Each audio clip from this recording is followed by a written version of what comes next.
If someone had said to you in 1999, Dorking Wanderers, this is probably what you would have seen. Fast forward 22 years. And this is what hard work and dedication leads to. Welcome to Dorking Wanderers.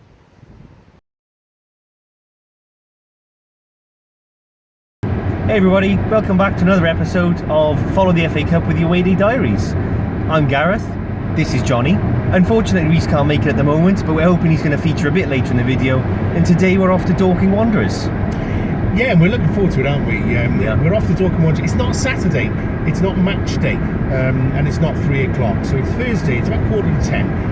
We're travelling down to Dorking today because we've got a big event on the weekend, which means we can't get much of the match action. But we've made a commitment to you to get to every round of the FA Cup, and that's exactly what we're going to do. Yeah. So Dorking is around about 6 hour round trip. It's 3 hours there, 3 hours back. So it's the longest journey we've done, but it's all part and parcel of following a football club and following the FA Cup. So in terms of weather, we're on the M4 at the moment. Weather was awful when we left Cardiff. It was hammering it down when we left Cardiff, but it's dried up a little bit as we've got over the bridge, and fingers crossed it'll stay dry as we move forward. So in terms of Dorking, as I say, they have a short history, but it is a superb story. We're really looking forward to telling you a little bit more about their history. So keep watching, and we will tell you a little bit more later on. See you soon.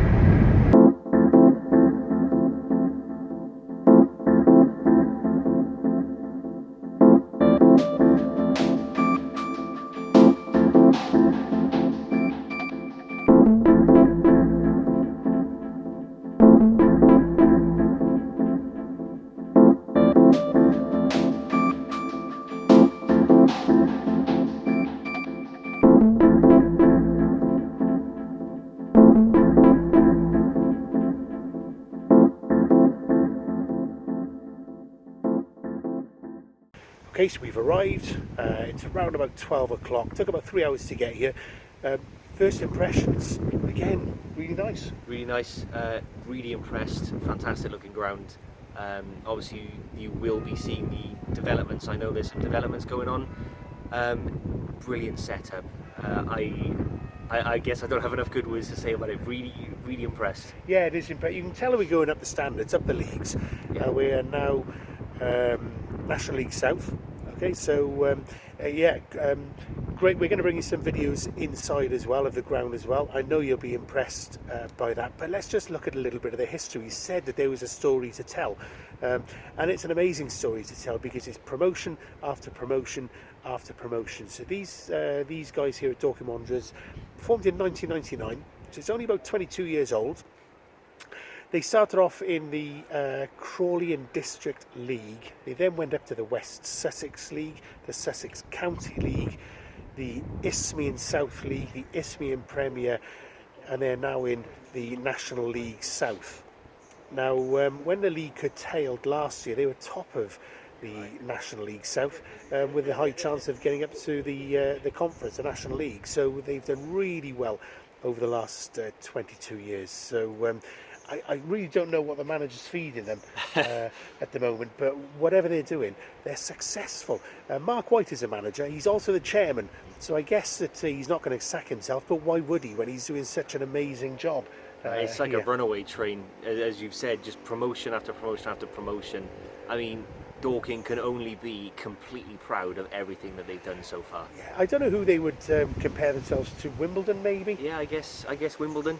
Yeah, Wimbledon kept on having promotions, but it's a story. It's an amazing story of just success after success. Now, the nickname they call the Wanderers, they play here at Meadowbank. They didn't always play here, and they've been here since around about 2018. It's a nice stadium. They've had two homes prior to this. The manager, as he said, is called Mark White. They play in red and white, so they're a little bit like like Atletico Madrid, red and white stripes with blue shorts. And now they're called Dorking Wanderers. They've got this cockerel here as their logo. So we found out that there is something called the Dorking cockerel, which has an extra toe apparently than other cockerels, but I'm not sure we're going to find that out today. But what we are going to find out is a little bit more about the club and the ground, and just see how special this is. So should we go on in? Let's go on in.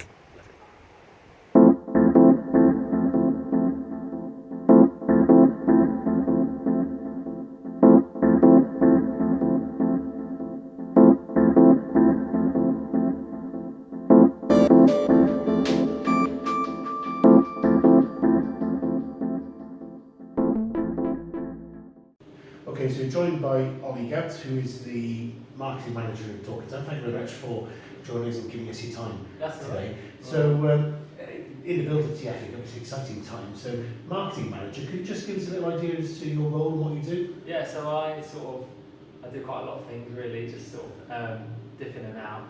So originally I came on, designed a new website, and a mobile app. I set up our online shop. Because we obviously have our merchandise on the matchday, but it was quite nice to have somewhere online where guys like yourselves who maybe don't follow the club directly, but they can support us by having shirts, scarves, and they can buy it from anywhere, which has helped a lot because we have originally for COVID and stuff, we were having people in America, Australia buying our stuff, following us, which is quite a big thing really. So yeah, that's my role. I now on a day-to-day I do social media. That takes up quite a lot of time, Monday to Friday, just getting that all sorted. And then I also do the media stuff as well, so I sort out all our interviews, commentary, and all stuff like that really. It's a bit of a varied role, I do quite a lot. Would you say that, in a nutshell, is the success of your job based around what the attendance is on the weekend? Is it your job to get the attendances in then? Yes, I would say so, yeah. I guess it's all kind of dependent on performances as well. So I think Mark can help me out by doing well on the pitch, but again, yeah, it kind of comes down to me getting, as we like to say around here, bums on seats, getting people through the door, sitting down, having a burger, and seeing how we play and watching us play. And enjoying the game. Exactly, yeah. Ultimately, we just want to get people down here enjoying the atmosphere, enjoying the game, and want to come again. And the more fans you get through, the more support, and the more the players enjoy playing, to be honest. Yeah, of course. It's that knock-on effect, isn't it? Yes. So in terms of the club success, success has been phenomenal. So at what point did Dorking Wanderers think we need a marketing manager? I wouldn't say I directly know, to be honest, but I did some work experience here at the club, went back to uni and came back and they said we'd offer you a full-time job. So that was this time last year. Before that it was one of the basically one of the directors managing this sort of stuff. So I think he was kind of struggling to do this day-to-day stuff whilst also actually running the entire club alongside Mark. So I think maybe it was that point where they thought, right, we can have someone else help grow the club, and I can focus on running the club as well as actually their day-to-day jobs as well. It's, with the club and building as it is, does success make your job easier, or does it make your job harder? I think maybe it's a bit of both, really. I think because obviously people see us and they think, oh, they're very successful in their short period of time, they've not been for very long, and they maybe have certain expectations of us, of the club, and also obviously the performances on the pitch. But then obviously, like you say, because of that, does it make us more appealing to people to come watch and follow us on social media, stuff like that? And I think the answer is yes. So it's a kind of a bit both, really, 50-50. Yeah, well, we certainly follow you. We think that it's great to be here, and the excitement to be here as well. The club, the story, it's fantastic. But it wasn't always Dorking Wanderers, it was Dorking FC before this. Is there clicks between fans? Have you had to win over fans or Dorking FC, or they just naturally come in? I think I would have to say they probably naturally come in. So I thought myself, I used to play for the original Dorking FC under 18s myself, and was involved in that club in the first team and stuff. And then I think this site came about, our new stadium. It's not new anymore really, but so then this came about, and it was I think the decision between Kris and Mark, who are the guys here, and some of the other guys at Dorking was, I think, is our town big enough for two teams? And they merged together, and I think with that the fans just want to see football, local football, town football, like bang in the middle of town. Yeah. So I think, to be honest, I don't think fans are necessarily that bothered. Yeah. I think as long as it's competitive football and it's been good for the town, really, and we bring people here that probably never been here before. And they get behind the club. Yeah. Rather than it be Dorking Wanderers or Dorking, just get behind the club. Yeah, get behind the club and local Yeah. football. Yeah. Ultimately, it's local football with the youth teams and stuff like that as well. Yeah. So I think, yeah, it's a good question, but I think ultimately I would say it's they sorted itself out. It's still a town football. Yeah, 100%, 100%. That's our kind of ethos. It's like we're not here for us, we're here for the community. And we've got, I don't know, nearly 400 youth players. Wow. And then we've got sort of like mini kickers and stuff like that now. Brilliant. So we really are sort of not just the first team, we are the youth team. And I don't know if you know much about sort of the ladies team. Mm-hmm. So our ladies team is sort of only formed last year. Yeah. They had a very successful year last year, getting to the cup final, winning the league by quite some way. Wow.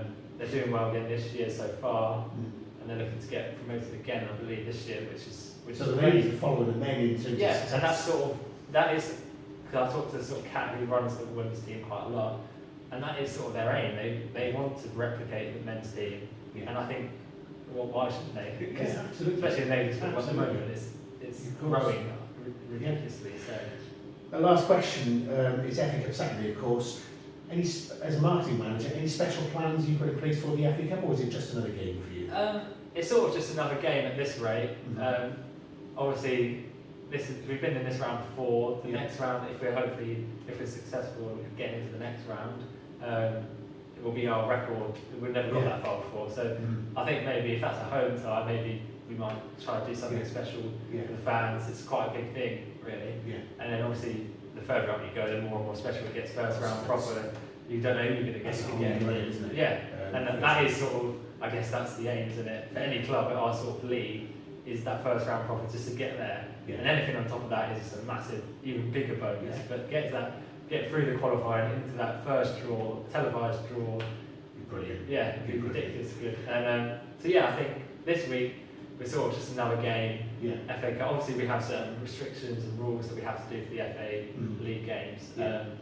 which aren't too bad. They're pretty standard. Yeah. They're quite nice, and to be honest, it kind of makes something been designed in the programme today.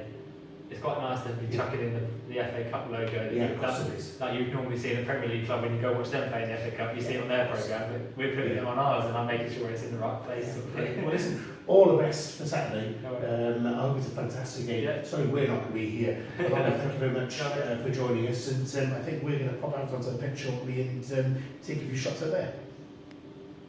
So we're in the changing room. Everybody, whatever level of football you play, wants to walk out the tunnel. Okay, so whether there's 50 people or 50,000 people, they want to do that. Okay, and every time you do it, it's always a new experience. So I'm going to do it right now.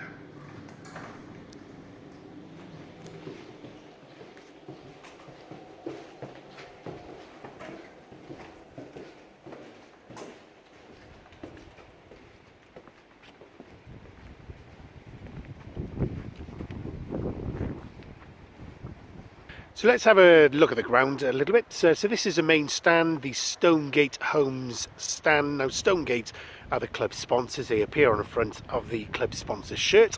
So a nice stand, what looks like quite a new stand. That's going to hold about 300 odd people here. Moving around, we have the bar on the top, the clubhouse, the players' lounges and so forth. And we have the tunnel and the change rooms in the corner. Moving around to the Salachi family stand, that's the new stand that's been built recently.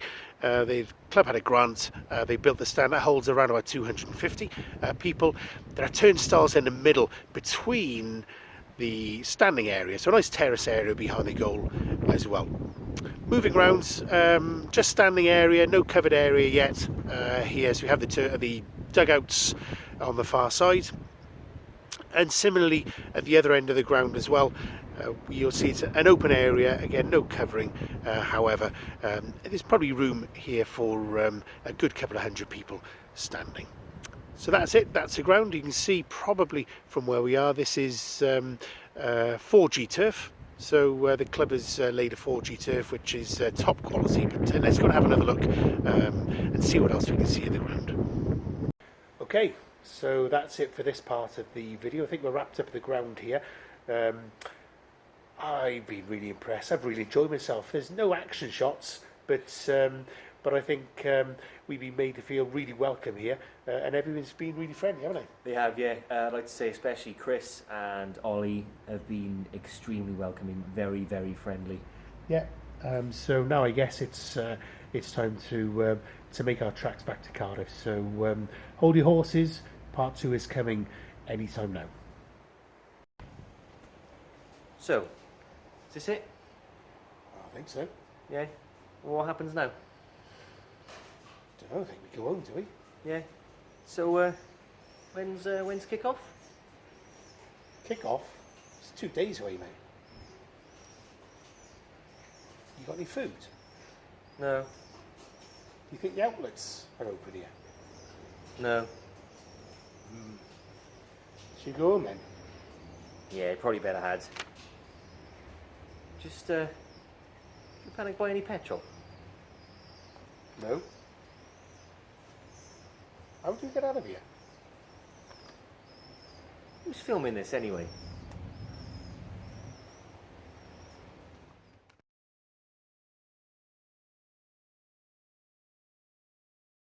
All right, so it's Sunday the 3rd of October, day after the game. It finished 1-0 to Dorking Wanderers. We're here in the sunny but windy Tenby. This is the reason why I couldn't make it to the game. I was here with my little boy. He's 1 year old, so he had his birthday on the weekend. So we decided to come down to Tenby. But Jonny and Gareth made it to the game, and apparently it was a good game. Well, I don't know about the game because we went down on a Thursday, so we didn't see the game, but we had a fantastic welcome down there. You should have come, to be honest. I know you couldn't, but you missed out on a great trip. Very friendly, gave us a run of the place, didn't they? Yeah. Yeah, absolutely. We met Ollie and we met Kris, who were fantastic, great hosts. We know we would have been made welcome there had we gone there to the game. But the good news is that there is a link to the highlights on Dorking Wanderers TV in the description, so you're not going to miss out on any of the highlights. Click the link in the description and you'll see all the action. But yeah, about what happened on the weekend, it was 1-0 to Dorking. We are following them in the next round of the cup. It looks a close game. It was 1-0 at half time. Weston Super Mare had 2 fantastic chances to take the lead. One where the striker should have scored, and the second where the keeper made a good save. After that, Dorking got on top. They got their goal. The Western keeper made a few good saves. It was 1-0 at half time. But second half was where all the action seemed to be. So you had a sending off. So Scott Laird and Weston got sent off for 2 bookable offences in the second half. There was a disallowed goal for Dorking, would have made it 2-0. The striker handled the ball into the net rather than use his head, which might have been easier. But to be honest, Weston kept in it right to the end, and the Dorking keeper made a super save to keep it at 1-1 from a header in the second half. But all in all, Dorking's class showed through. Weston can feel really aggrieved, I think, based on the highlights. But there we are. It's Dorking that we're following, and we're on to the next round, but we don't know where, do we? So next round is going to be drawn tomorrow, 1 o'clock, I believe. We will find out then if Dorking will be playing home or away. Can't wait. Can't wait. See you soon. See you in a bit.